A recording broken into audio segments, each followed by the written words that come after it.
Hello, Mr. Detective listeners. Our brilliant detective Marcus Reid wishes you good viewing. The video started with a woman's face filling the frame. Sarah Mitchell, 34, sat in what looked like her living room. Her expression was calm. Too calm for someone who would be dead in less than an hour. "My name is Sarah Mitchell," she said, voice steady. "I want to say this clearly for the record. I forgive you, David Walsh, for everything you did, for the betrayal, for the lies, for what you're about to do to me. I forgive you completely. You're released from any guilt or debt. I hold nothing against you." The video ended. Marcus Reid watched it 3 more times in the medical examiner's office while Sarah's body lay on the table nearby. Cause of death, strangulation. Time of death, approximately 45 minutes after the video was recorded, based on the timestamp. She knew she was going to die, Captain Chen said beside him. Knew who would kill her. And she forgave him before it happened. Marcus studied Sarah's face in the frozen final frame. Her eyes bothered him. The words were forgiving, but something in her gaze suggested fear. Or maybe resignation. "Do we have David Walsh in custody?" "Picked him up 3 hours ago. He's in interrogation. Denies everything. Says he hasn't seen Sarah in months. They were co-workers who had a falling out over a promotion. No romantic involvement. No motive for murder. Except she named him specifically. Forgave him for what you're about to do." Marcus closed his laptop. "Let me talk to him." David Walsh sat in interrogation room B, looking confused and terrified. He was 41, marketing executive, married with 2 kids. Clean record, no history of violence. He looked like the last person who'd strangle someone.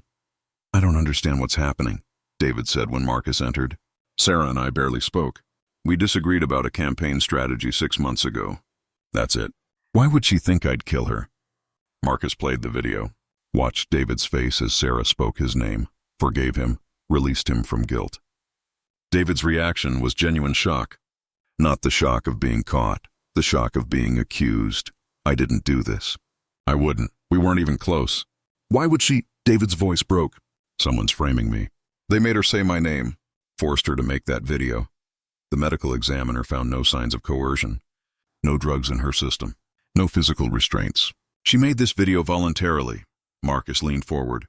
"Unless you're suggesting someone manipulated her psychologically." David's eyes widened. "That's exactly what I'm suggesting. Sarah was vulnerable. She'd been seeing a therapist for anxiety. Someone could have gotten to her. Planted suggestions. Made her believe I was dangerous." Marcus made a note. "Who was her therapist?" "I don't know. But she mentioned it once. Said therapy was helping her process forgiveness. That phrase stuck with me because it seemed odd. Like forgiveness was a technical procedure instead of an emotional choice. Process forgiveness." Marcus filed that away. He had David's alibi checked. Solid for the time of Sarah's death. Security footage showed him at his office downtown. Unless he'd hired someone, which seemed unlikely given his reaction, David Walsh hadn't killed Sarah Mitchell, which meant Sarah had forgiven the wrong person. Or been made to forgive the wrong person deliberately. Back at his desk, Marcus dug into Sarah's background. Her therapist was Dr. Helen Carr, a psychologist specializing in trauma and grief counseling. Marcus called for an appointment. Dr. Carr's office was in a brownstone on the north side. Warm, comfortable, the kind of place where people unburdened themselves. Dr. Carr herself was in her 50s, professional but with kind eyes. "I heard about Sarah," Dr. Carr said, grief evident in her voice. "It's devastating. She was making such progress. Progress with what? Letting go of past hurt. Sarah had difficulty trusting people after her father abandoned the family when she was young. She carried that pain into adult relationships. We were working on forgiveness therapy, helping her release resentment so she could move forward." "Did you ever discuss David Walsh?" Dr. Carr checked her notes. "Once. She mentioned a workplace conflict, said she was working on forgiving him for undermining her. But there was no indication she feared him. Quite the opposite. She said the forgiveness was helping her see him as just another flawed human." "Did you suggest she record her forgiveness?" "No, that's not part of my therapeutic approach. Though some therapists do use video journaling as a tool." Dr. Carr looked troubled. "Are you suggesting her death is connected to her therapy?" "I'm suggesting someone knew she was working on forgiveness and exploited it. Made her believe forgiving David was necessary before she died. Used her therapeutic vulnerability against her." Marcus stood. I'll need copies of your session notes and a list of anyone who might have known about Sarah's therapy. Dr. Carr provided the files reluctantly, citing patient confidentiality but yielding to the investigation's needs. Marcus spent the next day reviewing them. Sarah's journey toward forgiveness was documented in detail. Her struggles, her breakthroughs, her decision to actively forgive people who'd hurt her. Then Marcus found the second video. It came to the precinct via anonymous email. Another victim, another forgiveness. This time the victim was James Rodriguez, 47, found dead in his apartment that morning. Cause of death, poisoning. And there, recorded 3 hours before his death, was James sitting in his kitchen, looking at the camera with that same calm but wrong expression. My name is James Rodriguez. I want to say clearly that I forgive you, Elena Martinez, for the betrayal. For what you're about to do, I release you from guilt. You're forgiven completely. Marcus pulled Elena Martinez's file. She was James's ex-wife. They'd divorced 2 years ago under acrimonious circumstances. But Elena had an airtight alibi. She'd been in another state visiting family when James died. 2 victims. 2 forgiveness videos. 2 wrongly accused people. Someone was orchestrating this, making victims forgive people who weren't their killers, creating false narratives that led investigations astray. But why? Marcus brought Elena in for questioning. Like David, she was shocked, horrified, had no idea why James would name her. They'd been divorced, yes, but they'd moved on. No lingering animosity. No reason for James to think she'd kill him. James was in therapy too, Elena said, after the divorce. He struggled with anger. His therapist was helping him work through it. He mentioned forgiveness exercises. I thought it was good for him. Who was his therapist? I don't remember the name. Someone downtown. He said it was helping him let go. Marcus had a hunch. He pulled James's medical insurance records. Found the therapist's name, Dr. Helen Carr. Both victims had the same therapist. Both were working on forgiveness. Both made videos forgiving people who didn't kill them. The connection was undeniable. Marcus returned to Dr. Carr's office unannounced. Found her with a patient, a middle-aged man Marcus recognized from somewhere but couldn't place. The man left quickly, avoiding eye contact. Detective Reid, this is highly irregular. I'm in session. 2 of your patients are dead. Both made forgiveness videos before dying. Both named people who didn't kill them. Marcus showed her the videos. You're the connection. Either you're involved or someone's using your therapy to target vulnerable people. Dr. Carr watched the videos, her face draining of color. I never suggested they record these. Never even knew they were making them. This isn't my methodology. But you taught them about forgiveness, gave them the framework. Someone took that framework and weaponized it. Marcus studied her reaction. Who has access to your patient files? Who knows which clients are working on forgiveness? No one. My files are confidential, encrypted, only I have access. What about former colleagues? Assistants? Anyone who worked here before? Dr. Carr hesitated. There was someone. A former intern, Michael Foster. He worked with me 3 years ago. Very talented, but troubled. He had strong views about forgiveness. Thought it should be universal. Mandatory, even. We disagreed. He left the program. Where is he now? I don't know. We lost touch. But he was brilliant. If anyone could manipulate people into forgiving their killers, it would be Michael. Marcus ran Michael Foster's background. Age 32, degree in psychology, no criminal record but a history of obsessive behavior. He'd written his thesis on coerced forgiveness as therapeutic justice. The abstract was chilling. Society punishes criminals but ignores victims' need for closure. This study explores methodologies for inducing forgiveness in victims, thereby granting psychological relief regardless of legal justice. Michael believed forgiveness should be forced, that victims needed it whether they wanted it or not, and now he was making people forgive their killers before dying, but not their actual killers, wrong people, creating confusion, false leads, unless Marcus had a horrible realization. What if the forgiveness videos weren't about the people named? What if they were about Michael himself? What if he was the killer and he was making victims forgive him by proxy? Using other people's names but really seeking absolution for his own crimes. He pulled up both victims' backgrounds looking for any connection to Michael Foster. Found it in Sarah Mitchell's college records. She'd filed a complaint against a classmate 12 years ago. Sexual harassment. The classmate's name, Michael Foster. The complaint had been dismissed due to insufficient evidence.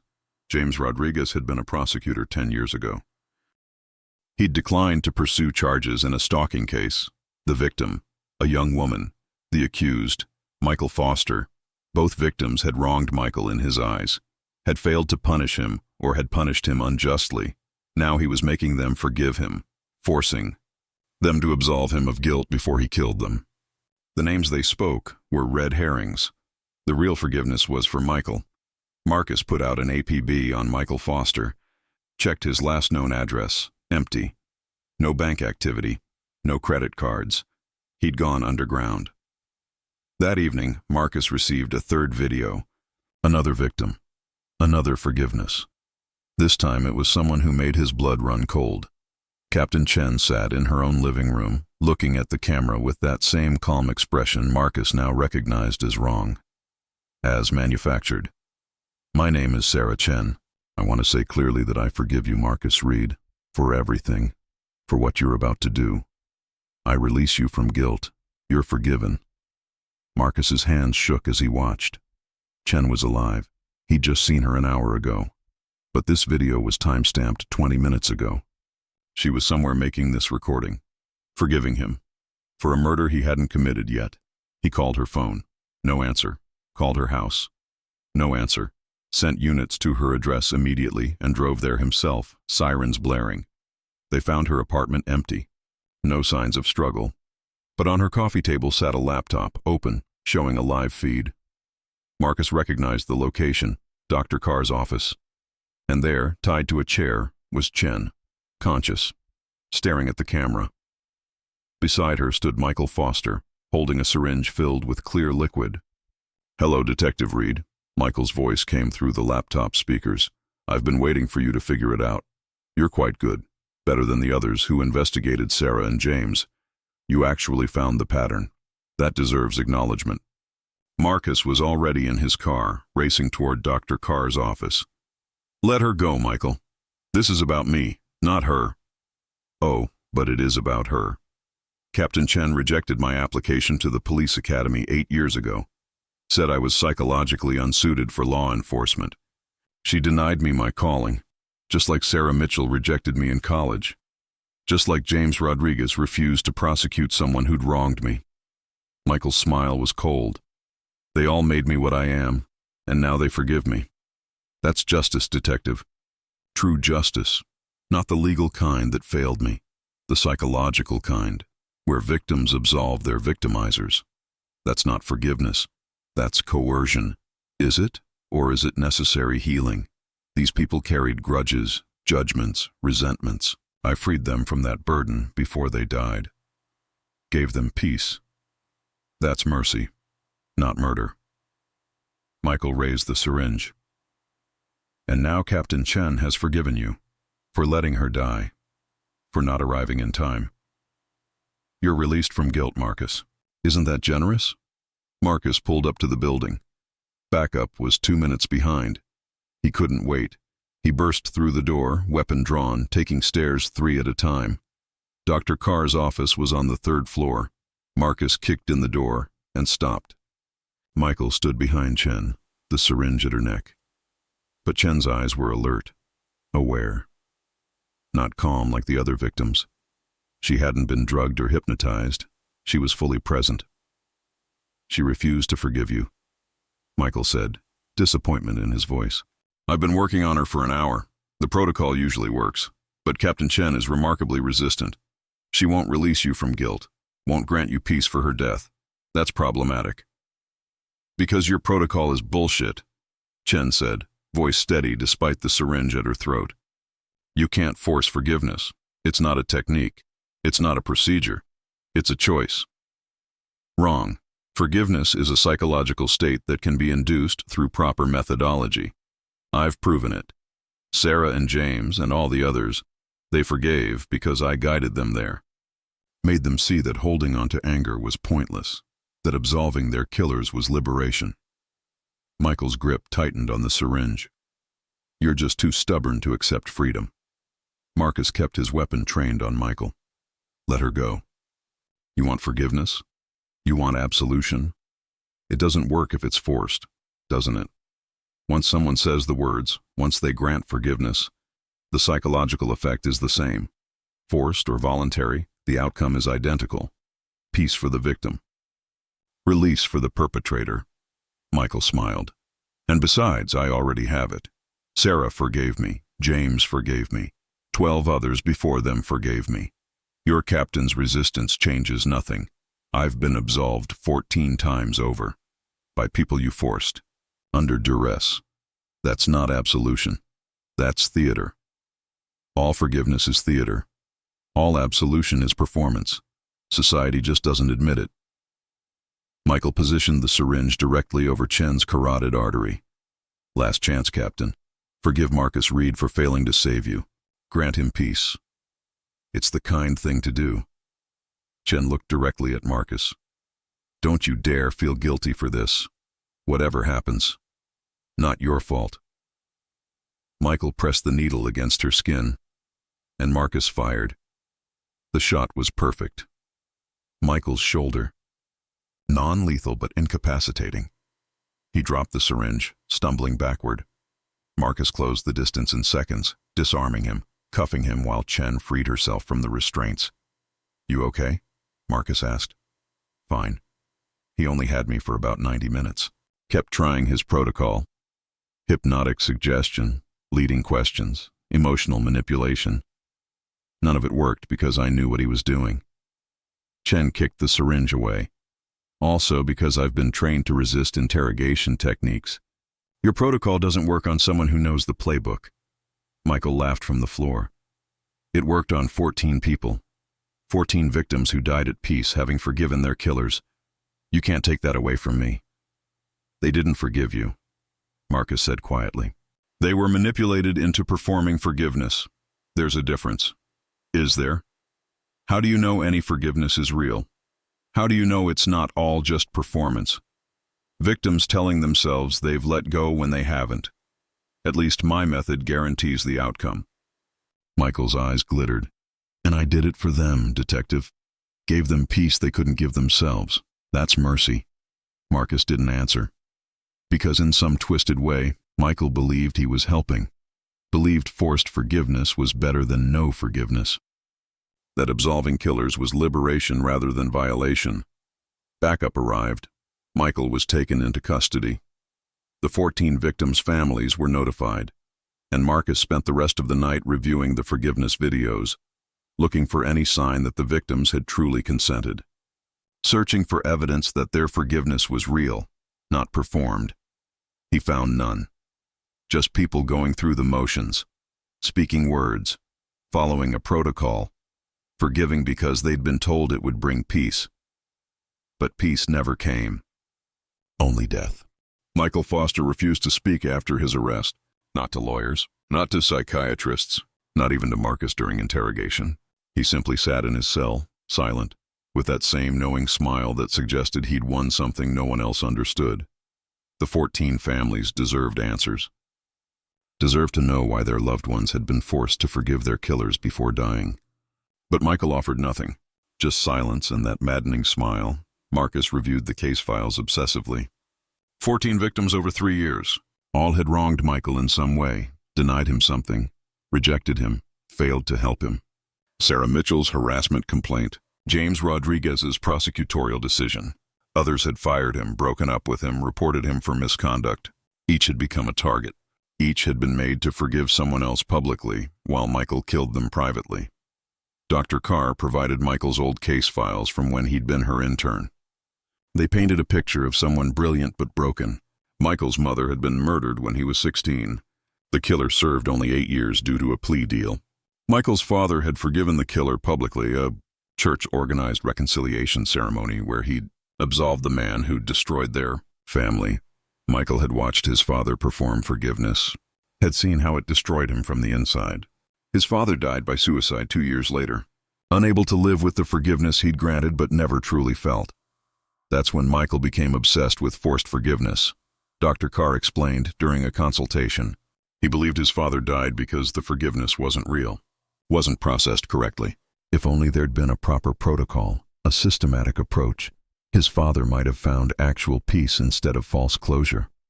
So he created the protocol. Made it scientific. Repeatable, Marcus said. Except he twisted it, used it as a weapon instead of therapy. Michael doesn't see it as a weapon. He sees it as mercy, a gift to his victims. He genuinely believes he's helping them find peace before death. Dr. Carr looked troubled. That's what makes him so dangerous. He's not motivated by cruelty. He's motivated by a desire to heal. Marcus thought about that as he sat across from Michael in interrogation for the 5th time. Michael still hadn't spoken, but Marcus tried a different approach. I read about your father, Marcus said quietly, about what happened after he forgave your mother's killer.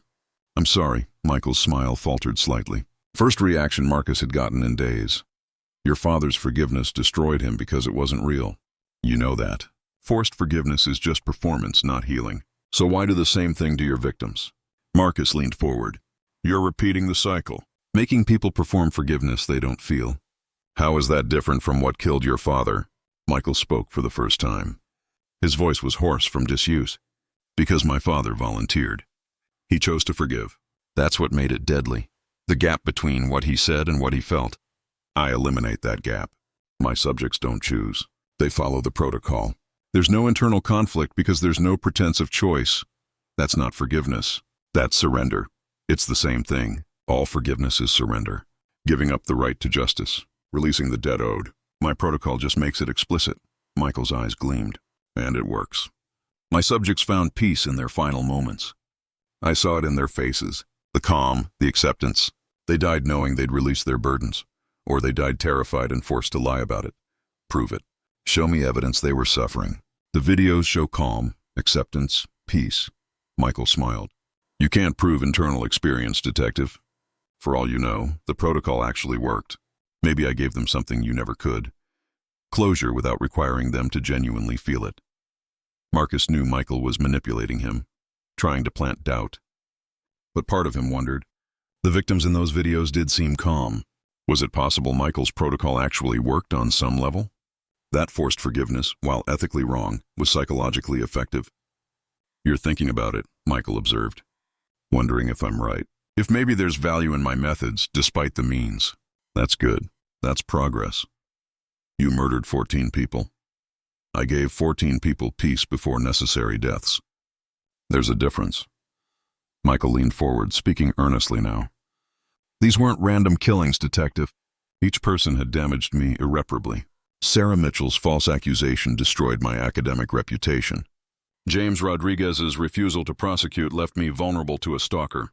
Captain Chen's rejection ended my career aspirations. They all caused suffering. The debt was real, so you collected on it. No, I forgave them. That's the point you're missing. Before I killed each one, I forgave them for what they'd done to me. Truly forgave them. Then I helped them forgive me for what I was about to do.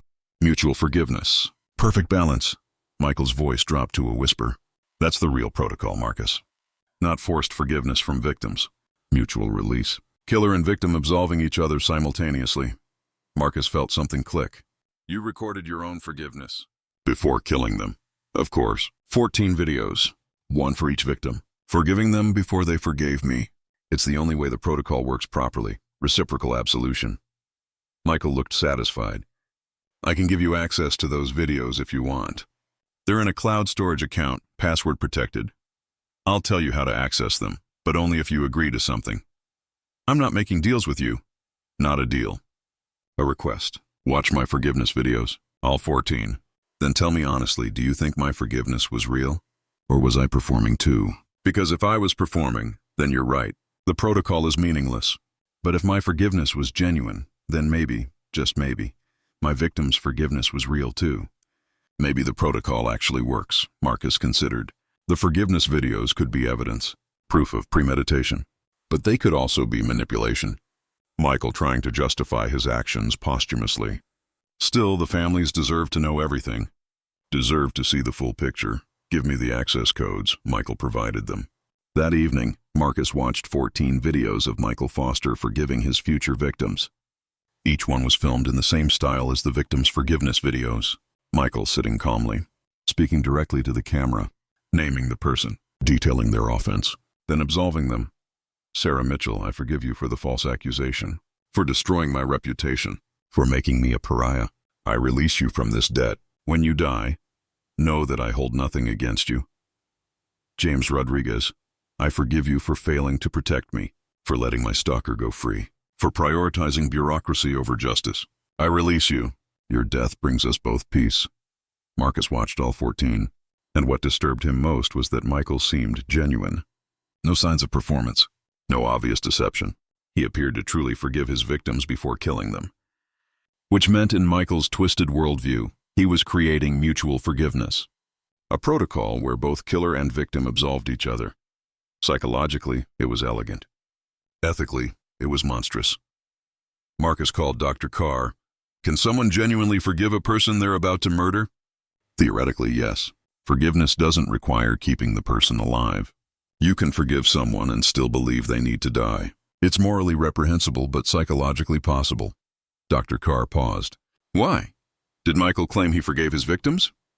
He proved it. 14 videos of him granting forgiveness before committing murder. He believes the protocol requires reciprocal absolution. Both parties forgiving each other. Marcus felt exhausted, and I can't prove he was lying. His forgiveness looks as real as the victim's forced forgiveness looks fake. That's because Michael's forgiveness probably was real. He's a true believer in his own protocol. He genuinely thinks mutual forgiveness justifies murder. That's what makes him so dangerous. He's not rationalizing. He truly believes. That night, Marcus couldn't sleep. He kept thinking about Michael's question. Was the protocol meaningless performance, or did it actually work? Could forced forgiveness provide real psychological relief even when coerced? His phone buzzed at 2 a.m., unknown number.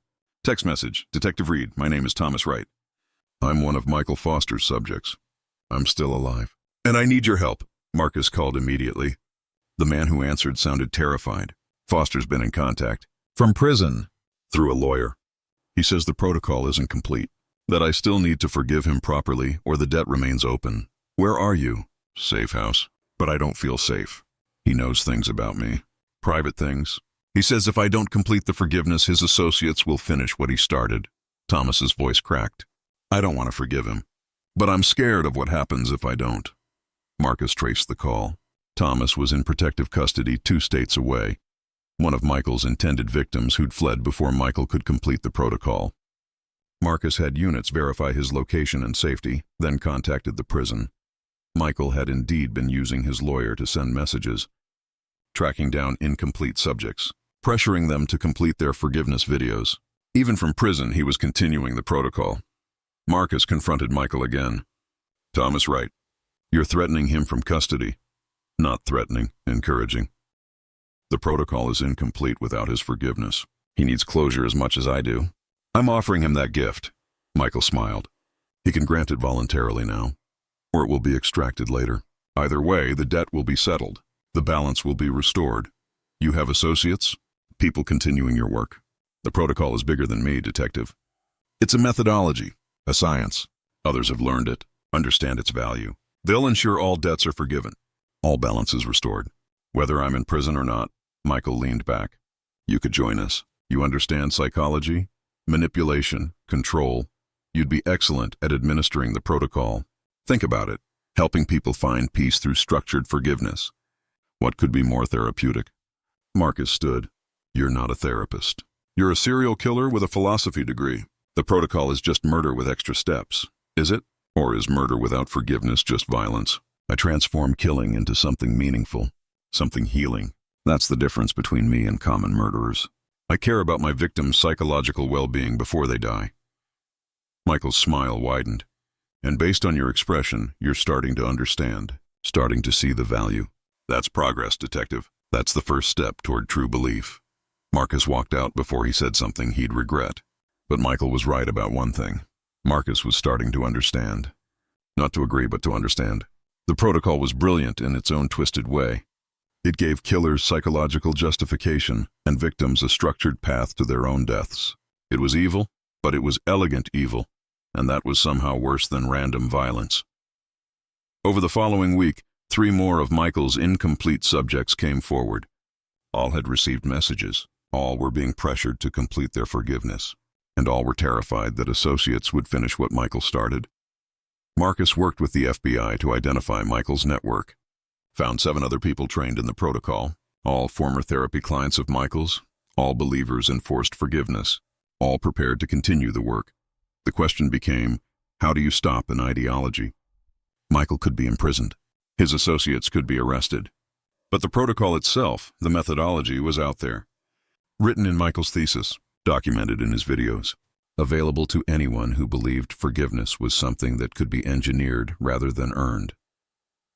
Marcus visited Michael one final time before trial. We found your associates. They're being charged as conspirators. Your protocol dies with your conviction. Michael laughed. The protocol can't die. It's psychology. It's human nature. People crave forgiveness, giving it and receiving it. All I did was systematize that craving, make it reliable. Others will rediscover the methodology even if my specific version disappears. The need is eternal. Someone will always try to weaponize forgiveness because forgiveness is already a weapon. I just made it more efficient. Not a weapon. A choice. Same thing. Michael stood as guards came to return him to his cell. And someday, detective, you'll need forgiveness for something. Some mistake, some failure, some death you couldn't prevent. When that day comes, remember my protocol. Remember that structured forgiveness works even when genuine forgiveness fails. You might find it useful. Marcus watched Michael being led away, and hated that part of him was already wondering if Michael might be right. Michael Foster's trial began 3 months later. The prosecution had overwhelming evidence. 14 bodies, 14 coerced forgiveness videos, Michael's own confession. It should have been straightforward. But Michael's defense attorney introduced something unexpected. Expert testimony claiming the forgiveness protocol had genuine therapeutic value. Dr. Raymond Price, a controversial psychologist, took the stand. Forgiveness therapy is an established practice. What Mr. Foster did was simply accelerate and systematize the process. While his methods were illegal, the underlying psychology is sound. Structured forgiveness can provide relief even when not spontaneously felt. Marcus watched from the gallery as Dr. Price explained how the protocol worked. How it bypassed resistance through careful psychological manipulation. How it created genuine neural changes associated with forgiveness, even when the subject was coerced. It was nauseating. Michael's murders were being repackaged as aggressive therapy. The prosecution countered with Dr. Carr, who testified that coerced forgiveness wasn't forgiveness at all. That consent was essential. That Michael had violated fundamental therapeutic ethics. But the damage was done.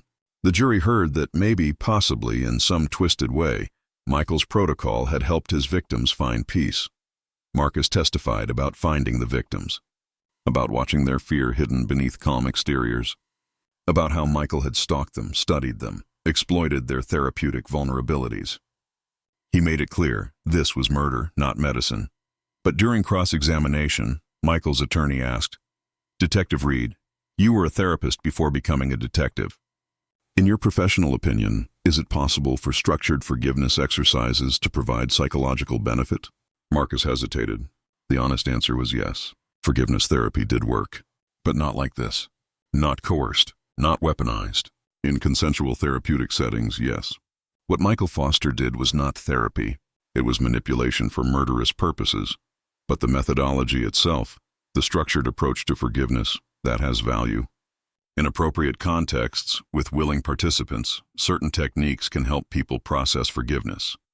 But context is everything. Consent is everything. Michael Foster had neither. The trial lasted 6 weeks. The jury deliberated for 4 days. The verdict, guilty on all counts. 14 life sentences, no possibility of parole.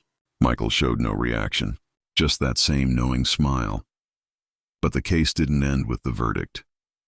2 weeks later, Marcus received a package. No return address. Inside was a USB drive and a handwritten note in Michael's distinctive script. "Detective Reid, you were honest on the stand. Admitted the protocol has theoretical value. That's more than most would concede. As thanks, I'm giving you something. On this drive are my complete research notes. Every technique, every manipulation, the full protocol. Use it or destroy it. Your choice. But know this. Somewhere, someone will need what I've created. Someone will be so consumed by the need to forgive or be forgiven that they'll seek out these methods. When that happens, wouldn't it be better if the protocol was administered by someone ethical? Someone like you? Consider it." Marcus stared at the USB drive for an hour before inserting it into an isolated computer. The contents were comprehensive. Detailed methodologies for inducing forgiveness through hypnotic suggestion, emotional manipulation, environmental control, and pharmaceutical assistance. It was Michael's entire playbook, his life's work. Marcus should have destroyed it immediately, should have turned it over as evidence. Instead, he read through it, studied the techniques, understood how Michael had been so effective, and hated himself for being fascinated by the methodology's elegance. Dr. Carr called that evening. Michael's associates. The FBI arrested them, but 3 are being released. Insufficient evidence to prove they participated in murders. They only received training, learned the protocol, never applied it, so they're free to continue his work. Legally, yes. They haven't committed crimes yet. We can't arrest people for learning psychology, no matter how twisted the application. Dr. Carr sounded exhausted. Marcus, I need to tell you something. One of those associates contacted me. Wants to publish Michael's protocol as an academic paper. Claims it's protected as research. That suppressing it would be censorship of scientific inquiry. Who? Dr. Raymond Price, the defense's expert witness. He was Michael's associate all along. That's how he knew so much about the protocol. Dr. Carr's voice dropped. He's going to publish. Make the methodology public, available to anyone. We can't stop him. Marcus felt cold dread. If the protocol became public, anyone could use it. Therapists could weaponize forgiveness. Criminals could use it to manipulate victims. The methodology would spread beyond control. There has to be a way to prevent publication. There isn't. It's academic freedom. The university where Price works won't block it. They see it as controversial but legitimate research. Dr. Carr paused. Unless someone could prove the protocol itself causes harm, that the methodology, not just its application, is dangerous, then it could be suppressed as public safety issue. Marcus understood what she was asking. Someone would need to test the protocol. Demonstrate it caused psychological damage even when applied ethically. Prove it was inherently harmful regardless of context. You want me to run trials? Controlled studies showing the protocol's effects. I want someone ethical to examine it before it becomes public. You have the psychology background, the investigative experience, and Michael gave you his complete notes. You're the only person positioned to evaluate this properly. Dr. Carr's voice was steady. I'm not asking you to use the protocol. I'm asking you to understand it well enough to condemn it credibly. Marcus spent the next month doing exactly that. He recruited volunteers, people struggling with forgiveness issues, people who wanted to let go of grudges but couldn't. With full consent and ethical oversight, he tested modified versions of Michael's techniques, non-coercive versions, therapeutic applications. The results were disturbing. Even with consent, even with ethical guardrails, the protocol was powerful. Participants reported feeling genuine forgiveness for people they'd resented for years. Neural imaging showed changes in brain activity consistent with authentic emotional release. The methodology worked, but there were side effects. Participants experienced dissociation, confusion about whether their forgiveness was real or induced. Several reported feeling they'd lost something essential, the right to their own anger, their own boundaries. The protocol created forgiveness, but it also created doubt about one's own emotional authenticity. Marcus compiled his findings into a report, sent it to Dr. Price with a warning. Your protocol works. That's the problem. It's too effective. It bypasses natural psychological defenses, creates forgiveness without genuine emotional processing. The result is dissociation and identity confusion. Publishing this would be irresponsible. Dr. Price's response came quickly. Thank you for confirming the protocol's efficacy. Your research will be cited in my paper as supporting evidence. Publication proceeds next month. Marcus had been played. His ethical study had provided exactly the validation Price needed. Proof the protocol worked even in controlled settings. Now it would be published with academic credibility. He called an emergency meeting with Chen and Dr. Carr. Price is publishing. My research accidentally gave him legitimacy. We need another approach. Chen looked grim. Legal options are exhausted. Price has rights. We can't censor academic research, even if we disagree with it. What if the research was stolen? Marcus pulled out the USB drive Michael had sent. Michael's notes are technically prison property. He wasn't authorized to share them. If Price's paper is based on stolen materials, publication could be blocked. That's thin, and it might not hold. Chen studied the drive. But it's worth trying. They filed an injunction. Claimed Michael's notes were evidence in an ongoing investigation into his associates, that Price had obtained them illegally. That publication would compromise prosecutorial efforts. The judge granted a temporary stay while the matter was reviewed, but Marcus knew it was only delaying the inevitable. Eventually, the protocol would become public. Whether through Price's paper or someone else's, the methodology would spread. Michael's legacy would outlive his imprisonment. That night, Marcus did something he'd been considering for weeks. He visited Michael in prison. Michael looked pleased to see him. "Detective Reid, took you long enough. Have you come to thank me for the research materials?" "I came to understand why." "Why give me the protocol? Why not keep it secret? Make it harder to replicate?" "Because the protocol shouldn't be secret. It should be available. People need it." Michael leaned forward. "You tested it. You saw it works. Even in ethical applications, it creates genuine forgiveness. That's valuable. That's important. Why should that be hidden just because I used it badly?" "Because it's dangerous. It bypasses consent on a psychological level, creates forgiveness people don't truly feel. Does it? Or does it create forgiveness people couldn't access naturally?" "There's a difference." Michael's eyes gleamed. "You felt it during your studies. Saw participants achieve forgiveness they'd struggled with for years. That's not fake. That's liberation. The protocol gave them something they couldn't give themselves. At the cost of their autonomy, their right to their own emotions. Emotions aren't rights. They're chemical reactions. The protocol just adjusts those reactions to more beneficial patterns. It's no different than antidepressants. We accept pharmaceutical intervention for mood. Why not psychological intervention for forgiveness?" Michael smiled. "You know I'm right. That's why you're here. To be convinced it's okay to let the protocol spread. To give yourself permission to believe I've contributed something valuable despite the terrible way I proved it." Marcus stood. "You haven't contributed anything. You've created a weapon and dressed it as therapy. When Price publishes and others misuse your methods, that blood is on your hands. No, that blood is on society's hands for refusing to accept that forgiveness can be engineered. If people approach the protocol rationally, clinically, it could help millions. Instead, fear and moral panic will drive it underground where it'll be used without oversight, without ethics. That's not my failure. That's humanity's." Michael's expression was earnest. "I gave you the tools to regulate it properly, to create ethical frameworks. You chose to fight it instead. So whatever happens next, remember, you had the chance to guide this technology responsibly.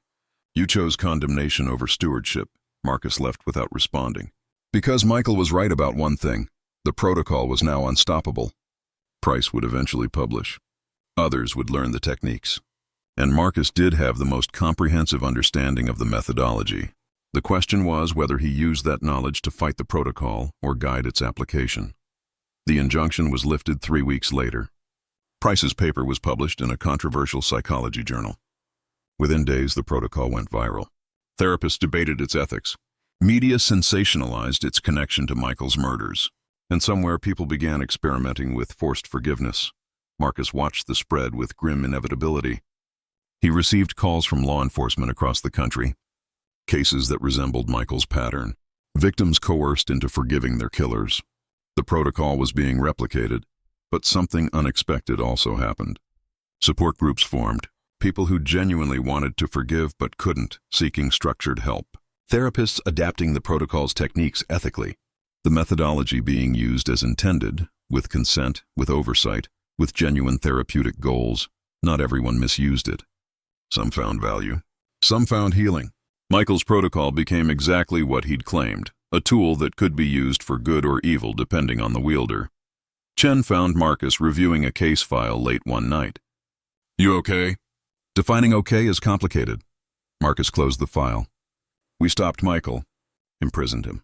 But his protocol is everywhere now. His legacy grows while he rots in a cell. Did we win? We saved lives, prevented more murders. That's a win." Chen sat beside him. "The protocol existing doesn't mean Michael won. Ideas don't have morality. Only applications do. If people use it ethically, that's not Michael's victory. That's humanity's. And when people use it to murder, to coerce, to manipulate, then we stop them. Same as we stopped Michael. The fight doesn't end just because the weapon evolves." Chen put a hand on his shoulder. "You did good work. Studied the protocol, understood it. Now you can teach others to recognize when it's being weaponized." "That's valuable," Marcus nodded. But he knew the truth. Michael had won a different game. Not freedom, not acquittal, but immortality. His protocol would outlive him. would spread beyond his wildest expectations, would become part of psychological discourse forever. Michael Foster would die in prison, but his forgiveness protocol would live on. Used, debated, refined, weaponized, and occasionally, maybe even usually, helpful. That was the real horror. Not that evil existed, but that evil could create something genuinely useful, could leave a legacy of both harm and healing, could be simultaneously right and wrong. Marcus received one final letter from Michael. Just 2 sentences. You understand now. The protocol is bigger than both of us. Marcus burned the letter, but he couldn't burn the truth in Michael's words. The protocol had transcended its creator, for better and worse. Forced forgiveness was now part of the world, and Marcus would spend the rest of his career fighting its misuse while secretly wondering if Michael had been right all along.